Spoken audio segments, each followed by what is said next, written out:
ఏడాదిలోని 1,62,000 అప్పులు చేసి ఒక్క పథకం కూడా కాంగ్రెస్ ప్రభుత్వం మొదలుపెట్టలేదని కేటీఆర్ అసెంబ్లీ మీడియా పాయింట్లో ఆగ్రహం వ్యక్తం చేశారు. కాంగ్రెస్ ఎమ్మెల్యేలను గ్రామాల నుండి తరిమి కొడుతున్నా కూడా దాచిపెడుతున్నట్టుగా గవర్నర్ ప్రసంగం ఉంది అని ఆయన పేర్కొన్నారు. 420 గ్యారెంటీలో ఒక హామీ నెరవేర్చే ప్రయత్నం చేయలేదని కేటీఆర్ దుయ్యబట్టారు. బీసీలను కులగొన్న పేరుతో మోసం చేసిందని మాట్లాడిన కాంగ్రెస్ ఎమ్మెల్సీ మల్లను సస్పెండ్ చేశారంటూ కేటీఆర్ మరోసారి ప్రభుత్వంపై విరుచుకుపడ్డారు. కేసీఆర్ చేసిన సర్వేలో 56% ఉన్న బీసీ జనాభా 46% ఎలా తగ్గిందని మల్లని అడిగితే ఎందుకు మీకు బీసీలంటే అంత కక్ష అని ఆయన మండిపడ్డారు. ఒక బీసీ సంఘమైన మీ సర్వేను ఒప్పుకుంటుందంటూ సూటిగా ప్రశ్నించారు. రాష్ట్ర అభివృద్ధి ధ్యేయంగా తమ ప్రభుత్వం పనిచేస్తుందని గవర్నర్ జిష్ణుదేవ్ వర్మ బడ్జెట్ సమావేశాల ప్రసంగంలో అన్నారు. 25,000 కోట్ల రుణమాఫీ చేశాం, 500కే గ్యాస్ సిలిండర్ ఇస్తున్నాం, వరి రైతులకు 500 బోనస్ ఇస్తున్నాం, సంక్షేమం సామాజిక న్యాయానికి కట్టుబడి ఉన్నామని వెల్లడించారు. దీంతో రాష్ట్రంలో పథకాలేవి పూర్తిగా అమలు కావడం లేదని బీఆర్ఎస్ ఎమ్మెల్యేలు నినాదాలు చేశారు. హైదరాబాద్ గాంధీ భవన్ లో ఫిషరీస్ కార్పొరేషన్ చైర్మన్ మెట్టు సాయి కుమార్ మీడియా సమావేశం నిర్వహించారు. ఈ సందర్భంగా ఆయన సంచలన వ్యాఖ్యలు చేశారు. సీఎం రేవంత్ రెడ్డిని తిడితే ఒక్కొక్కరిని బట్టలను తీసుకొడతామని హెచ్చరించారు. ఆయన మాటలు రాజకీయ వర్గాల్లో హాట్ టాపిక్ గా మారాయి. సీఎం చేపట్టిన అభివృద్ధి కార్యక్రమాల గురించి వివరించారు. ప్రజలకు మెరుగైన సేవలు అందించడంలో ప్రభుత్వం కట్టుబడి ఉందన్నారు. కాంగ్రెస్ ఎమ్మెల్యే వేముల వీరేశంకు న్యూడ్ కాల్స్ చేసిన సైబర్ నేరగాళ్లను పోలీసులు అరెస్ట్ చేశారు. వారం కిందట దుండగులు న్యూడ్ కాల్స్ చేసి డబ్బులు డిమాండ్ చేయగా ఆయన పోలీసులకు ఫిర్యాదు చేశారు. కేసు నమోదు చేసి దర్యాప్తు చేపట్టిన పోలీసులు నిందితులను అదుపులోకి తీసుకున్నారు. సైబర్ నేరగాళ్లను మధ్యప్రదేశ్కు చెందిన వారిగా గుర్తించారు. అక్కడ వారిని అరెస్ట్ చేసిన పోలీసులు నగరికలు తీసుకొచ్చినట్టు తెలుస్తోంది. నిరుద్యోగ యువతి ఉపాధి కోసం రాజీవ యువ వికాసం పథకం ప్రవేశపెడుతున్నట్లు డిప్యూటీ సీఎం బట్టి విక్రమార్క వెల్లడించారు. సంక్షేమ శాఖ, ఎస్సీ, ఎస్టీ, బీసీ, మైనారిటీ కార్పొరేషన్ల ద్వారా నిరుద్యోగ యువతకు ఈ పథకం కింద 3 లక్షల వరకు సాయం చేస్తామన్నారు. మార్చి 15 నుంచి ఏప్రిల్ 5 వరకు ఈ పథకం కోసం దరఖాస్తులు స్వీకరిస్తామని చెప్పారు. 6,000 కోట్లతో ఈ పథకం రూపొందించామని, 5 లక్షల మందికి తగ్గకుండా సాయం చేస్తామన్నారు. అసెంబ్లీ సమావేశంలో కాంగ్రెస్ హామీల అమలుపై బీజేపీ ప్రశ్నిస్తుందని కేంద్ర మంత్రి కిషన్ రెడ్డి అన్నారు. రేవంత్ ప్రభుత్వం అధికారంలోకి వచ్చి 14 నెలలైనా 6 గ్యారెంటీలు అమలు చేయకుండా కాలయాపన చేస్తుందని దుయ్యబట్టారు. కొత్త ప్రాజెక్టులను 1.5 లక్షల కోట్లు కావాలని కేంద్రానికి లేఖ రాయడం నవ్వులాటగా ఉందన్నారు. ఆర్థిక వనరులకు అనుగుణంగా కార్యాచరణ ఉండాలని సూచించారు. ఉస్మానియా యూనివర్సిటీలోని న్యూ గోదావరి హాస్టల్ మెస్ భోజనంలో బ్లేడ్ రావడంతో వసతి గృహం విద్యార్థులు మంగళవారం రాత్రి ఆందోళనకు దిగారు. ప్రధాన రహదారిపై బైఠాయించి నిరసన వ్యక్తం చేశారు. నాణ్యమైన ఆహారాన్ని అందించడం లేదని, ఎన్నిసార్లు అధికారులకు ఫిర్యాదు చేసినా పట్టించుకోవడం లేదని ఆవేదన వ్యక్తం చేశారు. చర్యలు తీసుకోవాలని డిమాండ్ చేశారు. కాంగ్రెస్ ప్రభుత్వానికి సరిపడా సమయం ఇచ్చామని, 3వ వంతు సమయం పూర్తయిందని మాజీ సీఎం కేసీఆర్ అన్నారు. తాగునీటి నిర్వహణ విషయంలో ప్రభుత్వం పూర్తిగా విఫలమైందని ఆరోపించారు. నీరు లేక పంటలు ఎండిపోయే పరిస్థితికి వచ్చిందని మండిపడ్డారు. దళిత బంధు నిలిపివేయడం, గొర్రెల పెంపకం, చేపల పంపిణీపై ప్రభుత్వాన్ని నిలదీయాలని పార్టీ ప్రజాప్రతినిధులకు స్పష్టం చేశారు.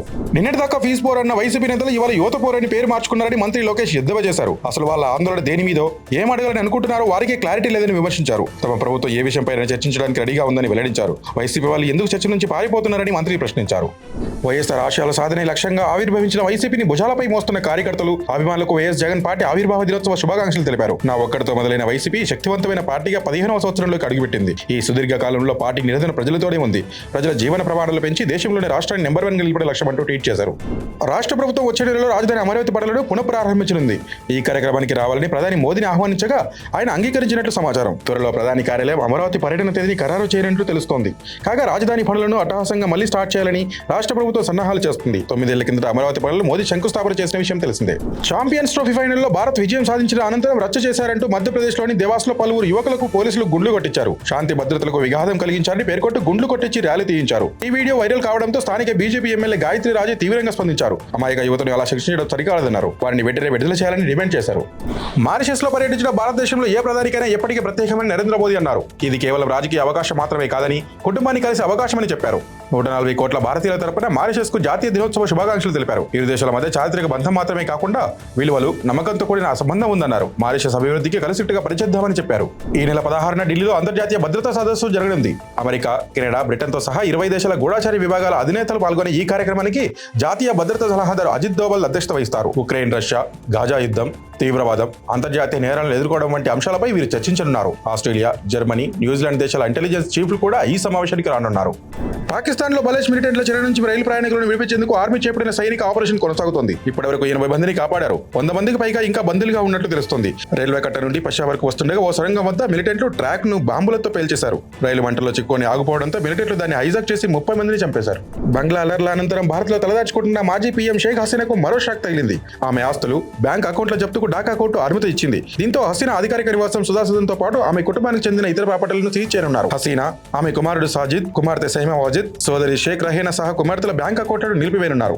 స్టాక్ మార్కెట్లో ఫ్లాట్ గా ట్రేడ్ అవుతున్నాయి. నిఫ్టీ 22,470, సెన్సెక్స్ 74,045 వద్ద చెల్లిస్తున్నాయి.